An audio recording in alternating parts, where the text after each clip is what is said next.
Abra comigo a sua Bíblia, por favor, em Mateus capítulo 1, versículo 1. Nós vamos ler até o 11, se não me engano. Vamos lá. Mateus 1, 1. A gente está numa série falando sobre a árvore genealógica de Jesus. Livro da geração de Jesus Cristo, filho de Davi, filho de Abraão. Abraão gerou a Isaac. Isaac gerou a Jacó. Jacó gerou a Judá e a seus irmãos. E Judá gerou de Tamar a Pérez e a Zerá. E Pérez gerou a Esrom. E Esrom gerou a Arão. Arão gerou a Aminadab. Aminadab gerou a Naasson. E Naasson gerou a Salmão. Salmão gerou de Raabe a Boaz. E Boaz gerou de Rute a Obed. Obed gerou a Jessé. Jessé gerou ao rei Davi. E o rei Davi gerou a Salomão, da que foi mulher de Urias. Salomão gerou a Roboão, e Roboão gerou a Abias. Abias gerou a Asa, e Asa gerou a Josafá, e Josafá gerou a Jorão, e Jorão gerou a Uzias. Uzias gerou a Jotão, e Jotão gerou a Acás. Acás gerou a Ezequias. Ezequias gerou a Manassés. Manassés gerou a Amon, e Amon gerou a Josias. Amém? Que nós vimos na semana passada. E Josias gerou a Jeconias e a seus irmãos na deportação para a Babilônia. Coloca o versículo 17, por favor.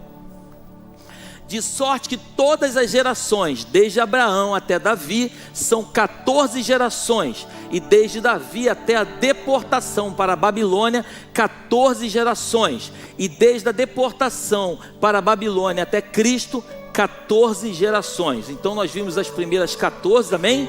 Estamos fechando hoje a segunda 14 e nós vamos começar em seguida a terceira série das 14, amém? Só que vale a pena lembrar que Jeconias ele entra tanto no começo quanto no final. Então a gente está falando de 41 personagens, amém? Porque 3 vezes 14 são 42, mas como Jeconias repete, então são 41, amém? Você está comigo aí? Feche seus olhos, por favor, coloca a mão sobre o seu coração.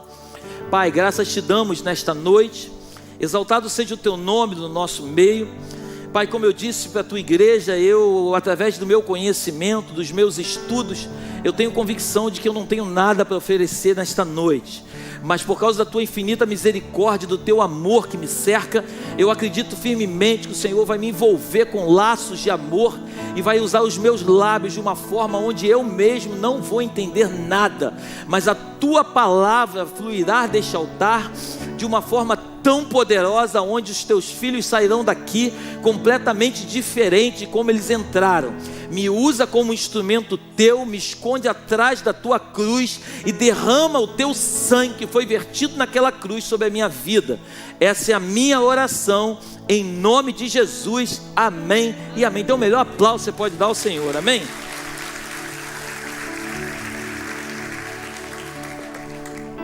Eu gosto de voltar um pouquinho. Eu vou tentar ser rápido, porque o nosso tempo é curto, esse relógio me deixa desesperado, mas vamos lá.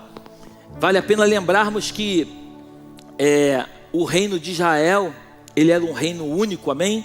Quando Saul ele assume o reino, ele assume o reino de Israel, a monarquia começa com Saul, né? Lembra quando eles atravessaram o Mar Vermelho, chegaram à terra prometida, Jericó, Canaã? A Bíblia diz que eles eram conduzidos pelos juízes. Então os juízes eram homens de Deus que eram levantados por Deus para conduzir o povo, amém? Todas as nações tinham um rei. O único povo que não tinha um rei, mas ele era conduzido pelo rei dos reis, era o povo de Israel. Só que o povo de Israel, sendo conduzido por próprio Deus, através dos juízes, eles em algum momento da história, eles quiseram se comparar com os outros. Eu tenho dito nesta casa que a pior coisa que existe na vida de um ser humano é ele não ter uma identidade definida. Quando ele não tem uma identidade definida, ele quer se comparar com os outros. E a pior coisa que tem é nós tentarmos ser aquela pessoa que Deus não nos chamou para ser. Cada um de nós tem um polegar, tem uma digital diferente, porque todos nós fomos criados por Deus de uma forma diferente. Nós não precisamos imitar ninguém. Podemos ter pessoas como exemplo, podemos tirar o melhor daquela pessoa, mas é importante nós entendermos que nós nunca seremos iguais àquela pessoa que tanto desejamos ser. Estamos juntos até aqui? Então o povo ele era conduzido pelos juízes, e aí chega um momento que eles pedem um rei. Deus levanta um rei, 1 Samuel capítulo 9, se não me falha a memória, ou 11, que é Saul. Saul é o primeiro rei de Israel, ali começa a monarquia.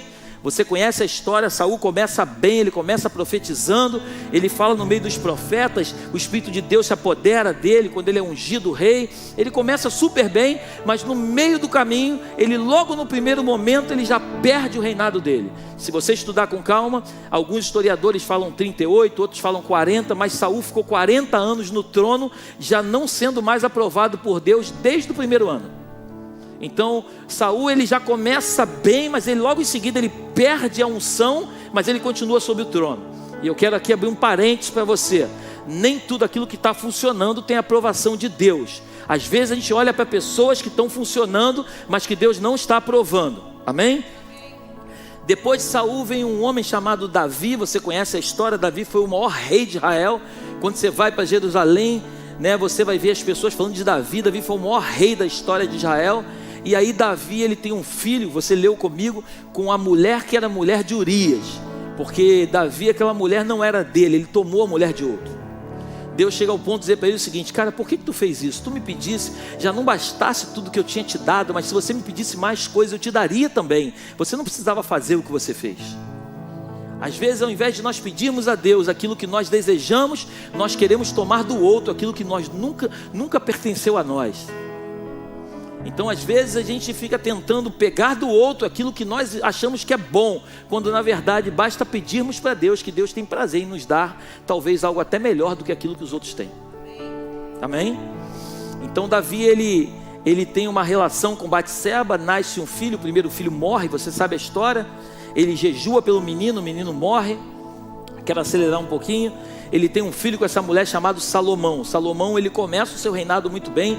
1 Reis capítulo 8, a Bíblia diz que ele vai inaugurar o templo. Ele estende as suas mãos, ele começa a orar. Diz a Bíblia que fogo desce do céu e há uma unção tremenda na inauguração do templo. Salomão era um homem cheio de unção no começo. Eu tenho falado aqui que Salomão ele começa o seu reinado sacrificando 1000 bois, mas no final do seu reinado ele se deita com 1000 mulheres.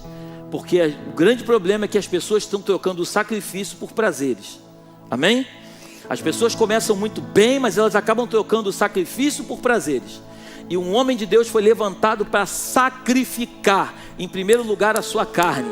Uma mulher de Deus foi chamada para testemunhar o evangelho da verdade. Amar a Deus não é abrir a boca e dizer que ama a Deus. Amar a Deus é abrir mão das tuas vontades, dos teus desejos, para provar para Deus o quanto você o ama. O verdadeiro amor ele não é feito de palavras, ele é feito de atitudes. Muitas vezes eu como pastor tenho desejo de pecar, mas eu não peco não porque eu sou santo, eu não peco porque eu amo a Deus acima de todas as coisas e eu não quero decepcionar o meu Deus, e por isso eu não peco. Você está comigo aí? Então é bom você entender isso, porque muitas vezes achamos que agora somos cristãos e somos santos, somos pessoas que não vão errar. Engano seu. A luta é todo dia você acorda e você determina quem vai te governar, se é o céu ou se é a terra. Se você alimentar o teu espírito e orar, buscar o Deus Todo-Poderoso, o teu espírito vai se fortalecer e a tua carne vai se submeter à autoridade do teu espírito. Mas quando você acorda, se você alimenta a tua carne, vendo pornografia, assuntos que não prestam, em grupinhos de WhatsApp, de prostituição, você está fadado ao fracasso em questão de tempo. Você ainda está aí comigo ou não? Então isso é fato. Nós somos as pessoas levantadas por Deus para determinar aquilo que nós desejamos. Por isso Deuteronômio capítulo 30, versículo 15 diz: eis que põe diante de vós a bênção e a vida, e a maldição e a morte. Escolha, ele ainda diz o seguinte: de preferência escolha a bênção e a vida. Mas a escolha sempre vai ser sua, sempre vai ser sua. A Bíblia diz que as más conversações corrompem os bons costumes. Aquele ditado que você conhece, que minha mãe cansou de falar para mim: diga-me com quem andas que eu direi quem tu és. Quem anda com porcos farelo come, lembra? Tudo isso foi tirado da Bíblia. Amém? Então as coisas são... Esse livro é o livro que rege o mundo.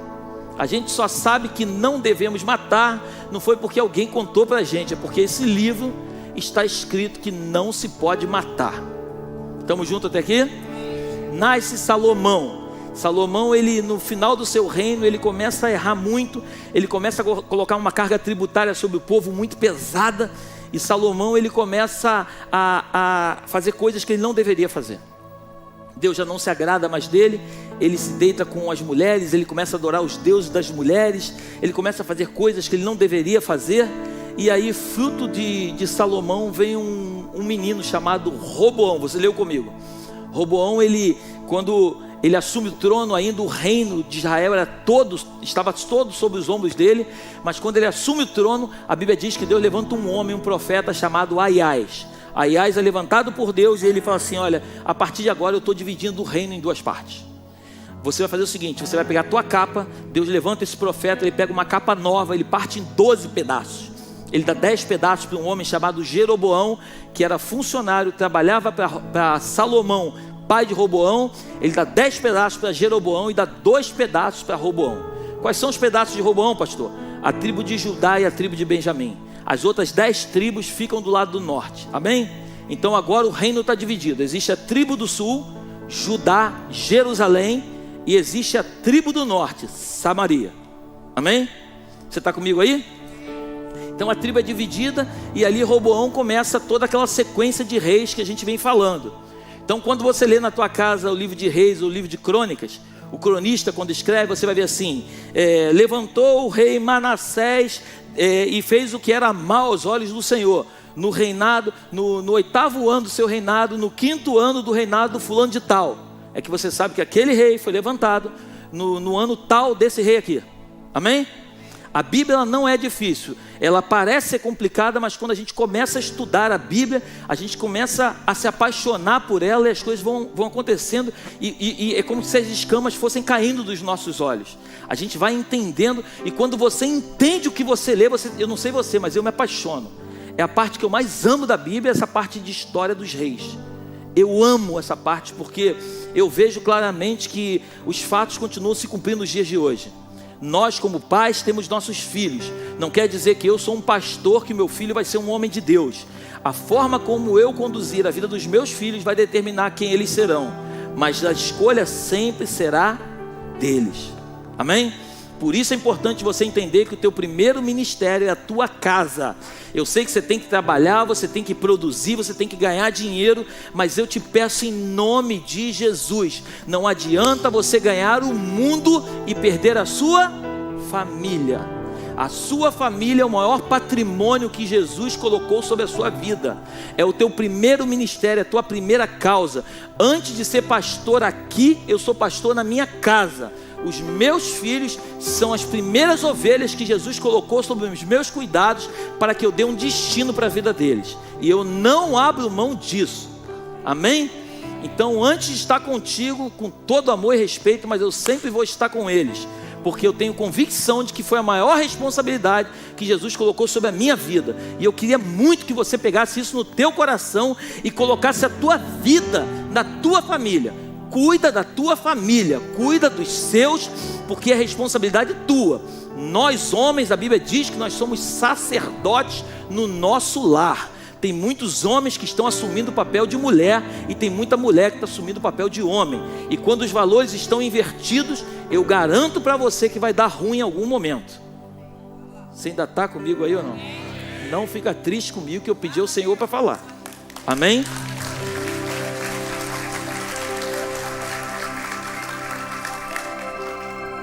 Chegamos até Jeconias. A Bíblia diz que Jeconias ele era filho de Josias. Você leu comigo, amém? Eu quero voltar só um pouquinho. Josias ele foi um grande rei, um dos melhores reis de Israel. Alguns historiadores chegam ao ponto de dizer que foi o melhor rei de Israel. Josias ele trouxe de volta a adoração a Deus. Josias trouxe de volta a Páscoa. Josias ele consegue, através de Safã, é um homem, ele vai até o sacerdote Ilquias, eles acham o livro da lei, eles acham nos dias de hoje a Bíblia, e eles começam a ver tudo que está escrito no livro da lei, na Torá, e eles começam a colocar em prática. Josias chega ao ponto, você estava aqui semana passada, Josias chega ao ponto de perceber todas as sequências de coisas erradas que o povo fazia e as consequências que viriam sobre o povo. Eu falei semana passada que não está escrito na Bíblia, mas eu acredito que quando Josias chegou em Deuteronômio capítulo 28, ele deve ter visto lá as bênçãos e as maldições, deve ter ficado desesperado. Ele rasga as suas vestes, ele se arrepende. Deus, ele tem misericórdia de Josias e no reino dele não acontece nada. Só que eu estava estudando hoje e naquela época, no reino do Egito, existia um homem chamado Neco. Neco, ele era o rei do Egito, amém? E Neco, as potências naquela época era Egito, Assíria e era o povo babilônico, os caldeus, que veio Nabucodonosor logo em seguida. Então Neco, ele resolve fazer uma guerra contra os babilônicos, contra os persas, e ele quer atravessar e quer passar pela região ali de Israel. O rei Josias, ele se coloca numa posição de querendo não deixar ele passar e se levanta para uma guerra que ele não foi chamado para participar. Então Josias, ele prepara todos os seus homens. Eu estava estudando hoje, Flávio José fala muito sobre isso, o maior historiador do século I, e ele prepara todos os seus homens e de repente um arqueiro lança uma flecha, essa flecha entra no peito, na lateral de Josias. Josias é traspassado e Josias, ele tira toda a sua comitiva dali, volta para Jerusalém e ele acaba morrendo lá. E eu queria que você comigo abrisse em 1 Crônicas, capítulo 3, versículo 15 até o 17. Abre para mim, por favor. 1 Crônicas, capítulo 3, versículo 15 ao 17. E os filhos de Josias, presta atenção nisso. Os filhos de Josias foram o primogênito Joanã, o segundo Jeoaquim, o terceiro Zedequias e o quarto Salum. Amém?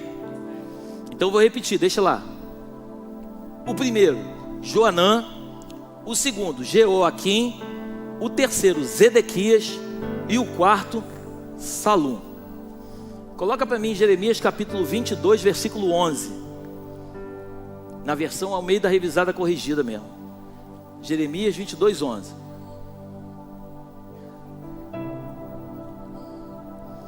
Porque assim diz o Senhor acerca de Salum.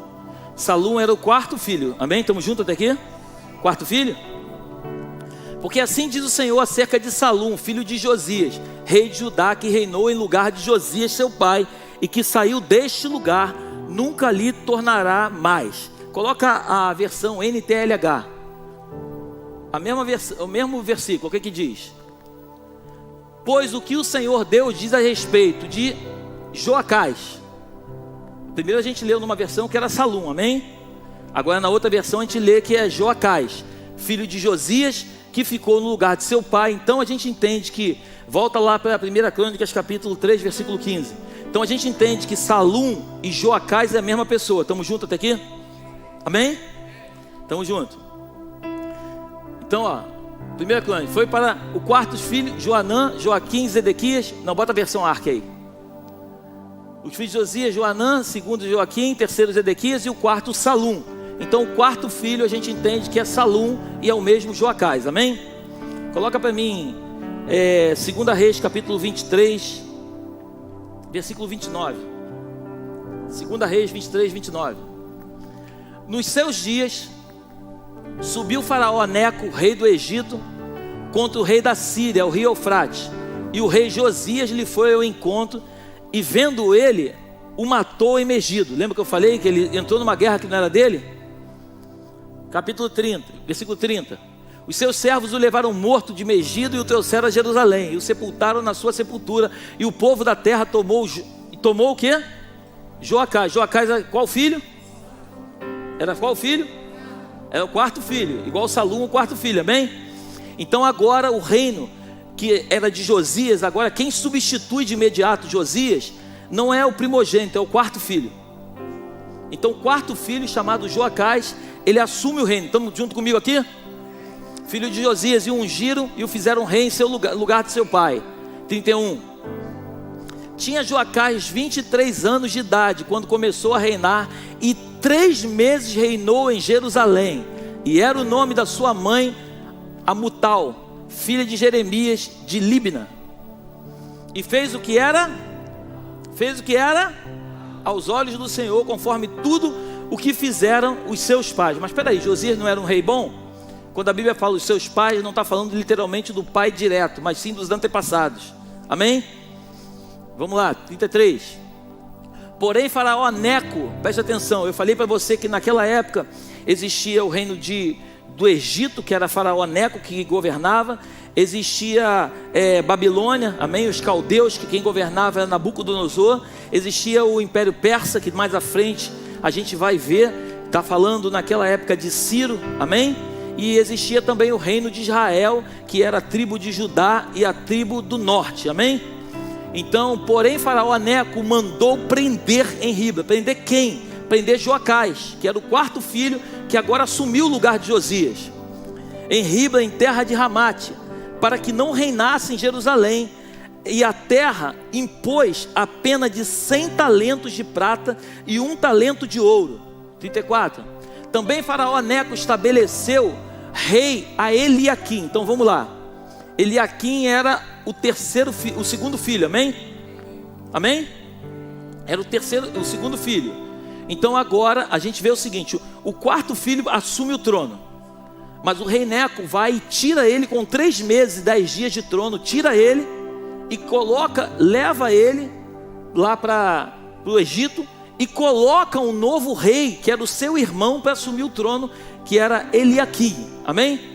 E ele não só coloca, mas ele muda o nome dele, você vai ver, filho de Josias, que era irmão de Joacás, em lugar de Josias seu pai, e lhe mudou o nome para Jeoaquim. Porém a Joacás, que era o primeiro que tinha reinado, tomou consigo e veio ao Egito e morreu ali. Então o que Neco faz? Neco era um homem poderoso, então ele dominava sobre Israel, sobre Judá, ele cobrava impostos, ele tinha muita autoridade, o povo ali estava debaixo de um jugo de escravidão sobre ele. Então agora o rei Neco, ele chega lá em Judá, em Jerusalém, e ele tira o rei, que era Joacás, que havia assumido o trono, leva com ele para o Egito, e esse homem morre lá. E ele coloca no lugar do seu irmão para começar a governar, debaixo de um poderio dele, pagando tributos. Ele coloca um homem chamado Jeoaquim. Estamos juntos até aqui? Porém Joacás tomou, levou consigo para o Egito e morreu ali. 35. E Jeoaquim deu aquela prata e aquele ouro a Faraó. Que Faraó? Neco. Faraó era um título, amém? Então, porém, fintou a terra para dar esse dinheiro conforme o mandado de Faraó, a cada um segundo a sua avaliação. Demandou a prata e o ouro do povo da terra para o dar a Faraó Neco. Tinha Jeoaquim 25 anos de idade quando começou a reinar, e reinou 11 anos em Jerusalém, e era o nome da sua mãe Zebida, filha de Pedaías de Ruma, e fez o que era mal aos olhos do Senhor, conforme tudo quanto fizeram seus pais. Talvez você esteja me perguntando assim: mas pastor, a gente leu lá em Mateus que Josias, ele era o filho de Josias, se chamava Jeconias, concorda comigo? Mas Jeconias e Jeoaquim são a mesma pessoa. E quando você lê com calma, se começar a estudar, você vai ver que Jeoaquim, ele também teve um filho chamado também Jeconias, mas é um outro Jeconias. É importante a gente, quando for ler a Bíblia, a gente ler com calma e pesquisar o que a gente está lendo, porque quando a gente lê e a gente não entende, por isso que muitas pessoas falam assim: pastor, eu leio, mas não entendo nada, porque não tem curiosidade de entender. Por isso que a Bíblia não é um livro para ser lido, a Bíblia é um livro para ser meditado. Josué capítulo 1, versículo 8, ele diz: medita neste livro de dia e de noite. O que a Bíblia está dizendo? Estuda, come, se envolve, mergulha no que está escrito nesse livro. Então você verá prosperar o teu caminho e será bem sucedido. Então quando nós entendemos as Escrituras, as coisas começam a clarear na nossa mente. Mas quando a gente fala da árvore genealógica de Jesus, agora a gente vai ver agora E isso é muito interessante. Então, Neco, o que ele faz? Ele tira o irmão que assumiu o trono, que é Jeoacás, leva para o Egito, ele morre lá, e agora o seu irmão Jeoaquim, que é Jeconias, ele assume o trono. Ele fica 11 anos, você leu comigo, reinando ali. E ele foi dado uma ordem para ele, para que ele fizesse o seguinte: ele deveria fazer aquilo que o rei faraó Neco mandou que ele fizesse. Mas ele começa muito bem, só que ele coloca a esperança dele em cima de Neco. E agora, a Babilônia, que é governada por um homem chamado Nabucodonosor, agora está para invadir Jerusalém. E aí Deus levanta um homem que você conhece bem, chamado profeta Jeremias. E Jeremias, ele começa a profetizar, dizendo para o rei que o rei não deveria se atrever a lutar contra a Babilônia, mas o rei deveria simplesmente aguardar que Deus iria fazer justiça.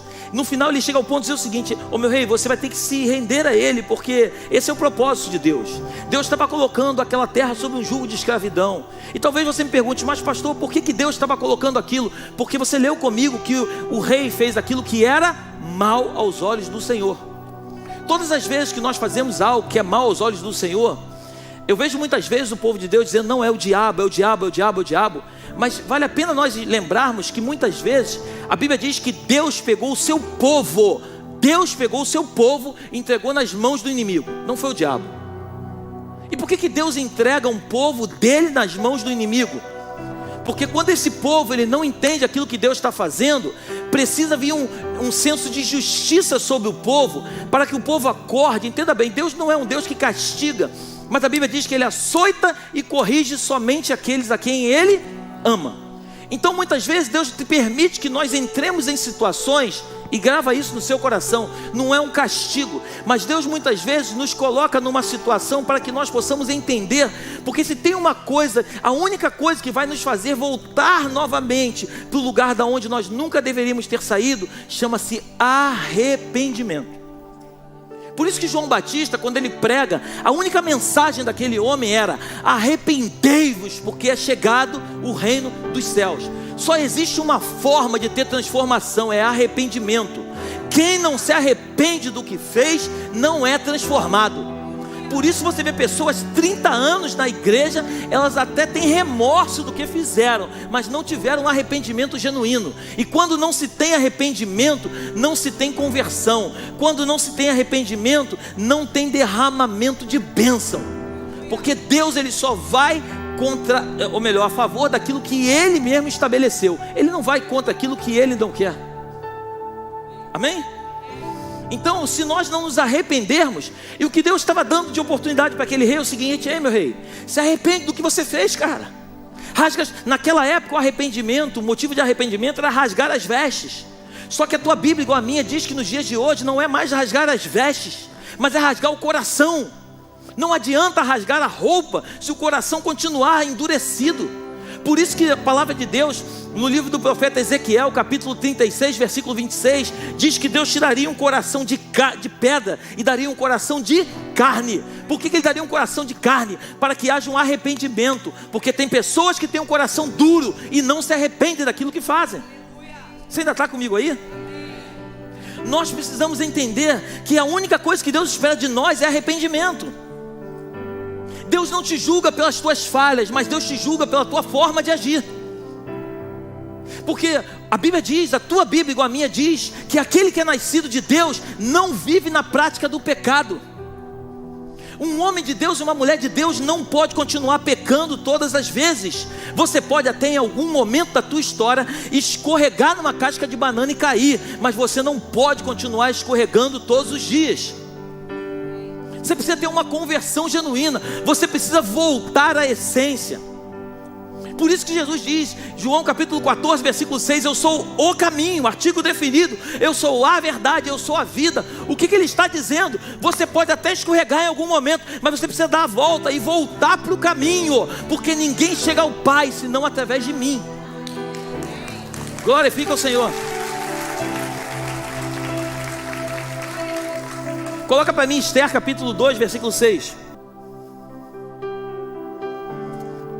que fora transportado de Jerusalém com os cativos que foram levados porque você leu comigo que Jeconias, ele participou da deportação para a Babilônia, amém? E ele também participou da volta da Babilônia para Jerusalém. Então o que Esther está dizendo? Que fora transportado de Jerusalém com os cativos que foram levados com Jeconias, rei de Judá, o qual transportara Nabucodonosor, rei da Babilônia. Então Nabucodonosor agora ele resolve invadir Jerusalém. Mas ele não invade da noite para o dia. Se você ler com calma na tua Bíblia, o tempo é curto, eu não vou conseguir entrar, mas essa deportação para a Babilônia, elas foram feitas em algumas fases. Teve a primeira fase, que algumas pessoas foram para a deportação. O profeta Ezequiel, por exemplo, ele vai antes de Jerusalém ter sido tomada por Nabucodonosor. Ele é levado para Jerusalém num primeiro momento. E depois, quando Nabucodonosor invade a Babilônia, destrói tudo, aí sim outros homens foram levados, que é o caso de Daniel e muitos outros. Jeremias, lembra que eu falei aqui? Eu não sei se vocês lembram, um domingo desses aí eu preguei sobre o rolo queimado. Lembra disso? Quem lembra? Você estava onde? Eu falei sobre o rolo queimado. O que é o rolo queimado? Era o rei Jeoaquim, que é Jeconias. Ele, quando era rei, a Bíblia diz que Deus levantou Jeremias e Jeremias começa a escrever um monte de profecia no rolo, e começa a escrever um monte de profecias e manda ir falar com o rei sobre as profecias. A Bíblia diz que o rei, esse mesmo rei que você leu comigo, Jeconias ou Jeoaquim, ele está na sua casa de praia, se assim eu posso dizer, na sua casa de inverno, e ele, quando as pessoas vêm ler o rolo para ele com canivete, está escrito que com canivete ele pega, ele começa a cortar as folhas, ele pega e começa a jogar no fogo. O grande problema do povo de Deus é que muitas vezes, pensa nisso com calma, muitas vezes Deus nos avisa aquilo que vai acontecer, mas a gente não dá ouvidos. E quando acontece, a gente chora que aconteceu. Mas Deus está avisando. Deus usa os seus profetas, Deus usa os pastores, Deus usa o louvor, Deus usa alguém. Deus vai sempre avisando. Mas muitas vezes tomamos decisões como o rei Jeconias. Pegamos o canivete, cortamos o rolo, tacamos no fogo e não damos importância para o rolo. Não damos importância para aquilo que é importante. Ficamos simplesmente focados naquilo que é importante para nós, não aquilo que é importante para Deus. Porque existe uma diferença muito grande daquilo que é importante para você, daquilo que é importante para Deus. O que é importante para você é um propósito teu. Aquilo que é importante para Deus toca em você, usa você para fazer algo muito maior do que o que você imagina. Então, se nós entrarmos na história de Deus e não convidarmos Deus para entrar na nossa história, nós vamos viver coisas muito melhores do que temos vivido até hoje. A pior coisa que existe na vida de uma pessoa chama-se frustração. Repete comigo, frustração. O que é a frustração? Eu amo o pastor Vavá e eu ando com ele por aquilo que ele é, não por aquilo que ele pode me oferecer. Porque se eu ficar andando com ele, acreditando que ele vai ser do jeito que eu quero que ele seja, em algum momento ele não vai ser. E eu vou me frustrar com ele e eu vou jogar por terra uma relação maravilhosa que Deus construiu entre nós. Então por que muitos cristãos várias vezes falam assim, Deus não está me ouvindo? Eu pergunto para você, de verdade, você acha que Deus não está te ouvindo? Deus não está me vendo. Você acha de verdade que Deus não está te vendo? Mas por que você se frustra? Porque você criou no teu coração uma expectativa que nunca foi expectativa de Deus. Você acredita que Deus vai fazer do teu jeito, da tua forma e no teu tempo. E quando as coisas não acontecem do teu jeito, você se frustra com Deus. Agora, se você entender quem é Deus e quem é você, você não vai criar expectativa, ou até vai criar, entendendo que tudo que você criar é muito além do que você criou. Por isso que Efésios capítulo 3, versículo 20, diz que o nosso Deus, Ele é poderoso para fazer infinitamente mais, tudo quanto pedimos ou pensamos, segundo o seu poder que opera em nós. Por isso que Ele faz muito mais, porque a gente nunca vai se decepcionar com Ele. Só que muitas vezes a gente nunca vai se decepcionar com Ele. Você pode se decepcionar com você e não com Ele. Você ainda está comigo aí?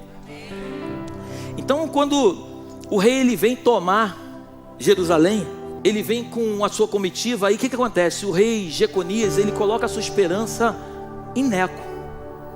E aí ele vai para cima de Neco e ele fala assim, cara, eu conto contigo. Só que Jeremias tinha dado uma palavra para ele, dizendo assim, não cara, não tem jeito.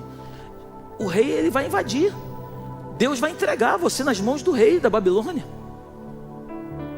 Ele coloca a esperança dele no Egito.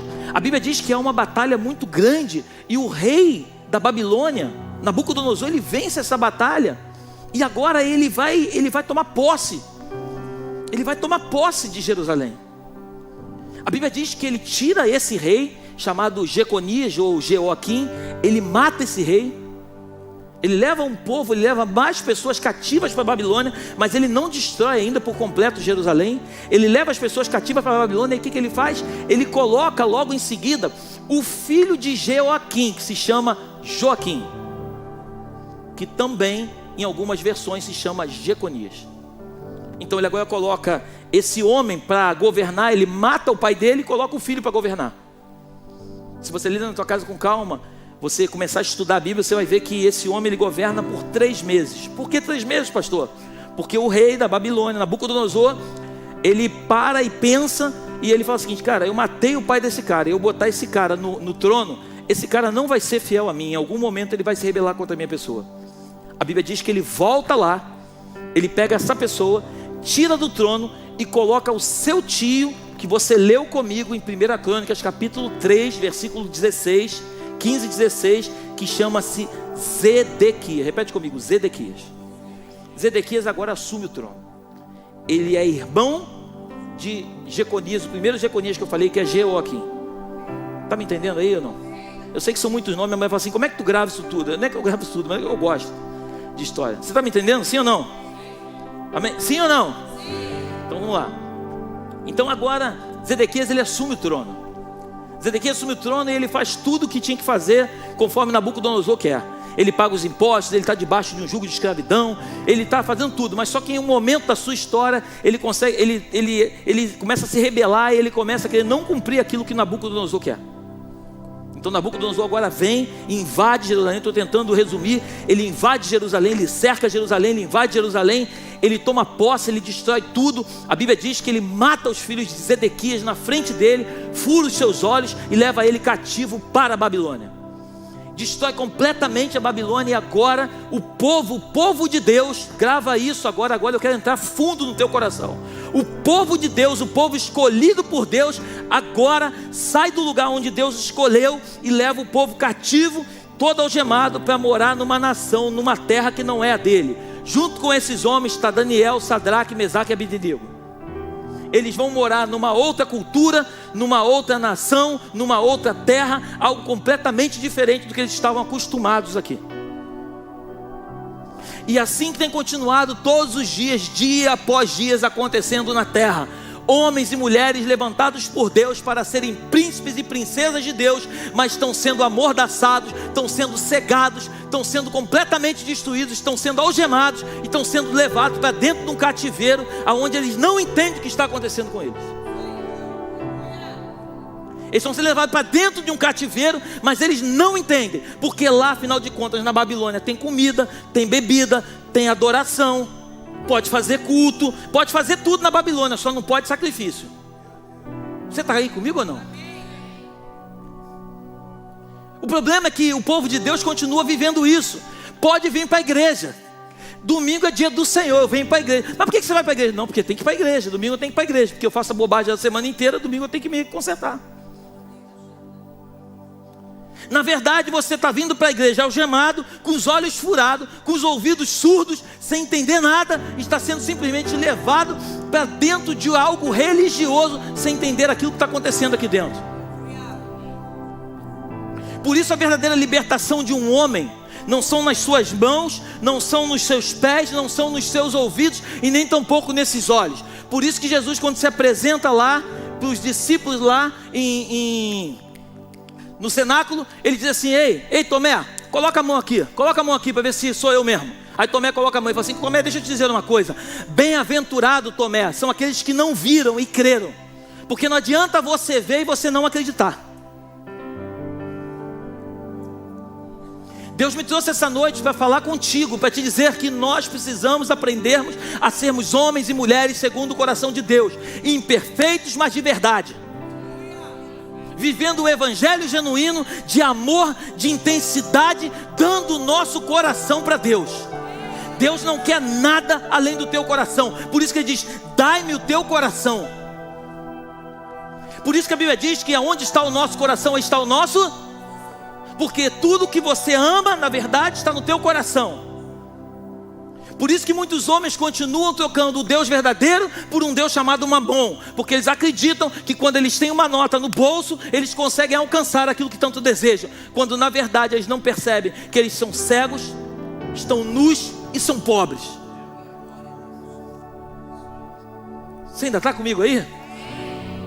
Então agora o povo está dentro de Jerusalém. Eu vou falar na semana que vem um pouco mais sobre isso.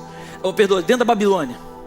Eles saem de Jerusalém, estão amarrados. Eu fico imaginando uma comitiva andando, eles estão amarrados, braço e perna mandando, tudo preso, indo lá para a Babilônia.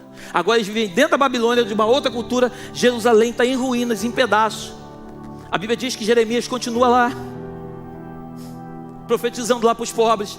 Eles levam só as pessoas que têm dinheiro. Lê na tua casa. Os mais humildes continuam lá em Jerusalém. Tudo em ruína, tudo em ruínas. Tudo em ruína, eles estão lá em Jerusalém. Aí Deus, pela sua infinita misericórdia, você lê na tua casa, Isaías capítulo 45, versículo 2 e 3. No versículo 1 ele começa dizendo: Ciro, meu ungido. Ué, peraí, como é que Ciro é ungido se Ciro é da Pérsia? Porque quando Deus quer fazer algo na tua e na minha vida, se necessário for, Ele usa até um ímpio para fazer. Você está aí ou não? Muitas vezes acreditamos que são só os crentes que vão nos ajudar, mas não. Muitas vezes Deus usa um ímpio para poder fazer coisas que muitos crentes não fazem. Chega uma pessoa do teu lado, segura a palma um pouquinho aí. Chega uma pessoa do teu lado e fala assim: irmão, eu estou precisando de uma ajuda. Aí sabe o que você fala para ele? Eu vou orar por você. Aí ele vai e fala a mesma coisa para um ímpio. Aí sabe o que o ímpio fala? O que você precisa? Eu preciso de comida. Então toma aqui. Porque não adianta você orar para pessoas que estão passando necessidade num momento escasso. Muitas vezes não adianta só oração, é você agir como cristão e fazer a diferença na vida dessa pessoa. Agora pode glorificar Deus.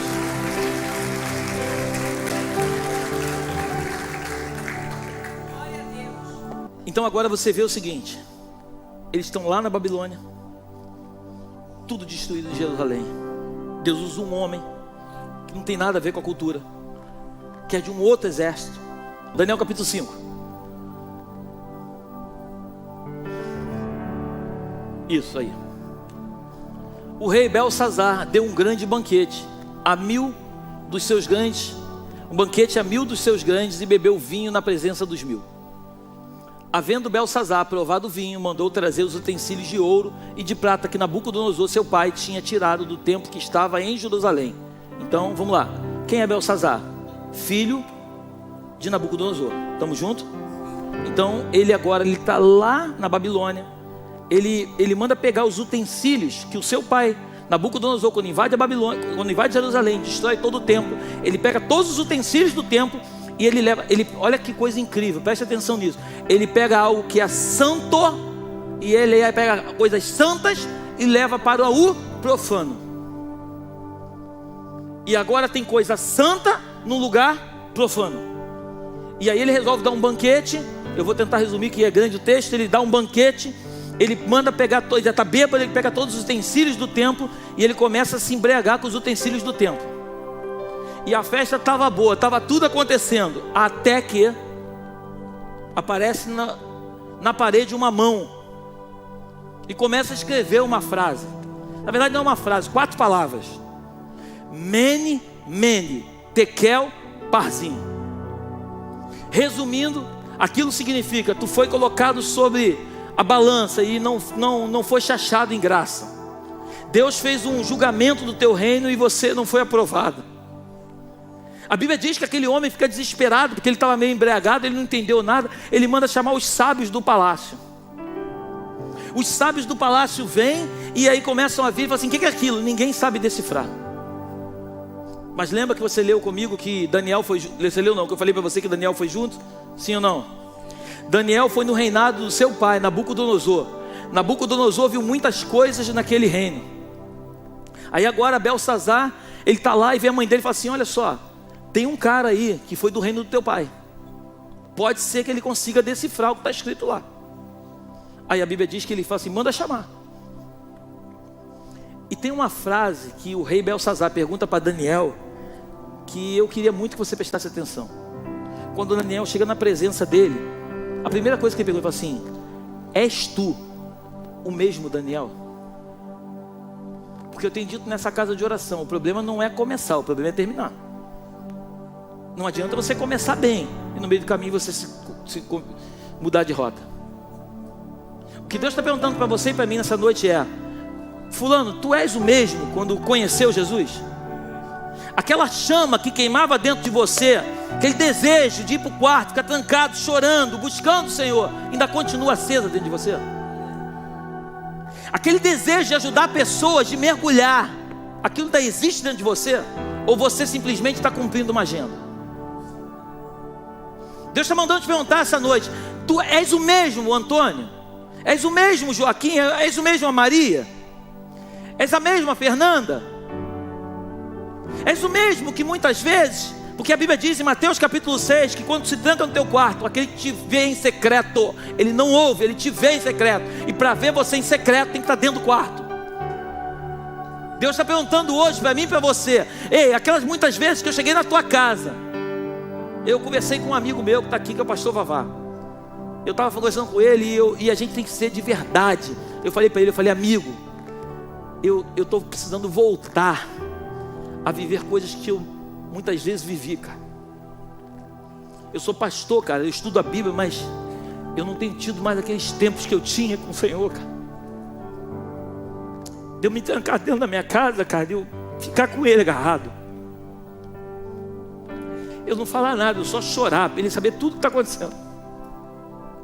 Eu dizer para ele só: eu te amo, eu te amo, eu te amo, eu te amo, você é minha vida. Eu tenho sentido falta disso. Eu sou pastor dessa casa, eu estou te falando isso. Eu tenho sentido falta disso. Eu tenho sentido falta de estar com o amor da minha vida, de escutar ele falar no meu ouvido e mandar eu fazer as coisas.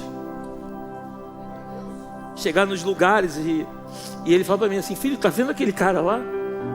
Vai lá e ajuda ele. Eu tenho sentido falta disso. Filho, tá vendo aquele lá? Dá para ele 100. Não é 200, nem 300, nem 50, é 100.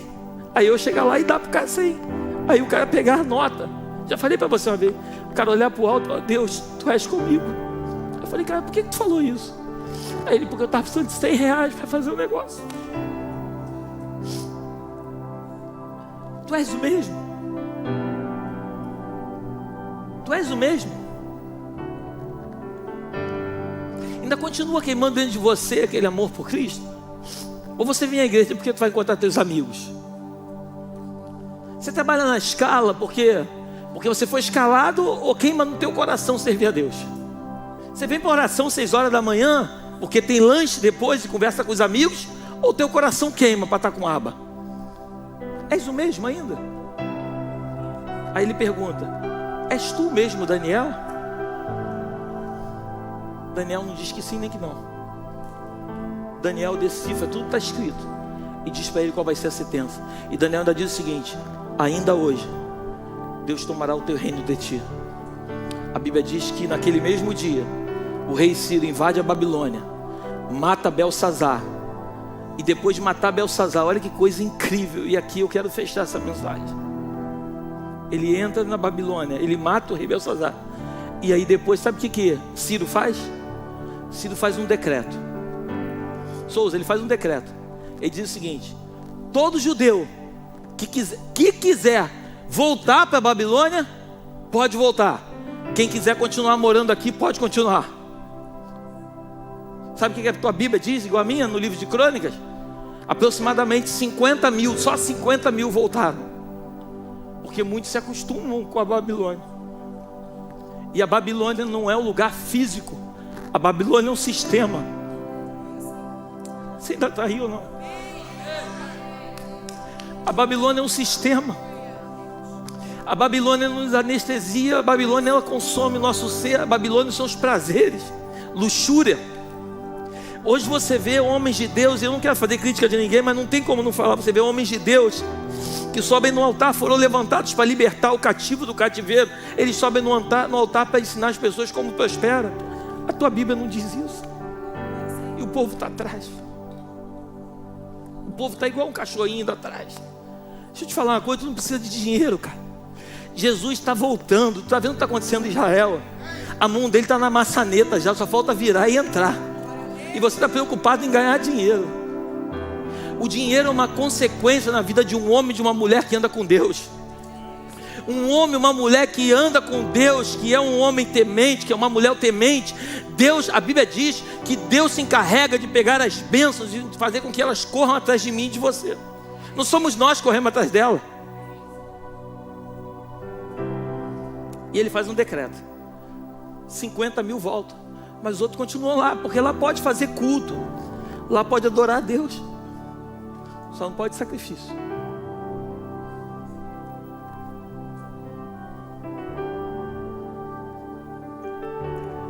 Eu sei que eu choro assim porque é uma agonia dentro de mim quando eu vejo crentes que não entendem o que Deus está fazendo. É um desespero dentro de mim. Converso muito com o Vavá, eu falei: cara, a Bíblia diz que os que são espirituais discernem as coisas do Espírito. Eu hoje conversava com um amigo sobre isso. Mas os que são carnais discernem as coisas da carne. Às vezes você quer ir para um lugar que você quer falar de Espírito, cara. Tu quer falar de Jesus. E as pessoas estão vivendo no mundo. Você viu aquilo, pastor? Você viu aquilo outro? Cara, eu não quero falar disso, cara. Eu quero falar de outra coisa, cara. Eu quero ser visitado, cara. Uma vez eu lembro que meu filho estava para operar e eu fui lá na Guatemala, lá na casa de Deus, lá na Guatemala. Leandro está aqui, me deixa mentir. Esse dia Deus usou ele para levantar o meu braço. Nunca mais vou esquecer aquilo. Eu estava vivendo o pior momento da minha vida. Eu achei que era o meu fim. Nós subimos um lugar, fomos para uma serra. Lembra disso? Fomos lá numa casa. A serração entrava dentro da casa, de tão alta que era a casa. Aí um profeta de Deus, o Júlio Melgar. Nada contra, mas eis que te digo, nada disso. Deus tomou aquele lugar, aquele ambiente, a gente começou a adorar. Cara, ele estava lá. Ele estava lá. Ele levantou aquele homem que nunca tinha me visto na vida, não sabia nada a meu respeito. E ele me deu uma palavra dizendo: essa doença, esse problema não é para a morte, é para a vida. Deus vai te honrar, vai sair de lá fortalecido e muitas coisas vão acontecer na tua vida. Pegou meu amigo, botou do meu lado e falou assim: levanta o braço desse homem. Deus colocou do lado dele para levantar o braço dele, porque são muitas lutas e ele precisa de homens que ajudem ele a estar com o braço levantar. Lembra disso, amigo? É nesses lugares que eu quero entrar contigo. O desejo do meu coração é que a gente viva um evangelho de verdade. Eu nunca quis uma igreja cheia de gente vazia. O desejo é que tenham pessoas cheias do Espírito Santo de Deus. Busca o Senhor enquanto se pode buscar. Oséias diz, o profeta Oséias diz: conheçamos o Senhor e prossigamos em conhecê-lo. Jeconias foi um péssimo rei, mas às vezes até pessoas péssimas são usadas por Deus para nos direcionar e nos levar para o caminho onde Ele tem para nós. Esse culto era para ser o culto mais cheio da igreja. Culto da palavra, doutrina, não que os outros não sejam, mas o povo gosta de movimentação. Esse culto era para estar lotado de pessoas. Feche seus olhos, por favor. Ai, Senhor, como nós chamamos, Senhor. Eu sei que os meus irmãos te amam, Deus. Eu sei que cada uma das pessoas que o Senhor trouxe até esta casa, nesta noite, aqueles que nos assistem na internet, Deus, são apaixonados por Ti. Muitas vezes, Deus, somos seduzidos, assim como aquele povo, que é um povo escolhido, era um povo escolhido Teu, estava dentro da Babilônia, vivendo coisas que não deveria viver. Toda sedução, Pai, todo espírito de sedução, todo espírito, Pai, de cegueira, Pai, todo espírito de luxúria, Deus, caia por terra nesta noite, em nome de Jesus. Entra com a tua providência, Deus, sobre a nossa vida. Desperta o nosso ser, Senhor. Nos ajuda a viver as tuas promessas, Deus. Nos leva para um lugar, Deus, um lugar em ti, Deus. A tua palavra diz, Jesus, que quando você estava com os discípulos, muitas vezes tu dizia: aguarda um pouquinho aqui, que eu preciso ir ali encontrar com ele. Coloca esse desejo no nosso coração, Senhor. Tira as escamas dos nossos olhos. Nos traga de volta o primeiro amor, Senhor. Derrama sobre nós uma graça neste dia. Fala com os teus filhos nesta madrugada, Senhor. Desperta do sono aqueles que precisam ser despertados, Deus. Coloca desejo, fome, Senhor. Desejo e fome pela tua justiça. A tua palavra diz que a nossa justiça é como trapo de imundície, Deus. Mas a tua justiça, Deus, a Bíblia diz que é a base do teu trono. Fala conosco, Espírito Santo.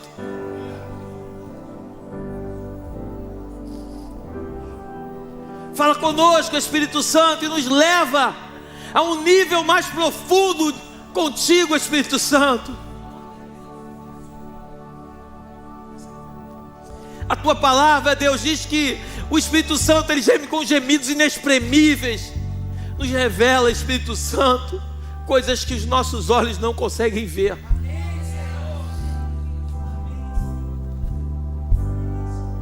Obrigado por esta noite, obrigado por esse povo, obrigado por essa igreja, obrigado pelas pessoas que amam a tua palavra, obrigado por pessoas tão fiéis àquilo que o Senhor tem para derramar, Deus. Que possamos ir para os nossos lares debaixo da tua proteção e da tua graça, que o teu anjo vá diante de nós, nos conduzindo pelo único e verdadeiro caminho, e que as doces consolações do teu Espírito estejam cada dia mais, Deus, queimando no nosso coração. Eu quero despedir do teu povo, Pai, como igreja, mas nunca da tua presença. Que o teu povo queime por ti, Senhor. Queima o teu povo, Pai, é o que eu te peço e te agradeço, no nome de Jesus, amém e amém. Que o Senhor te abençoe. Tenha uma noite abençoada.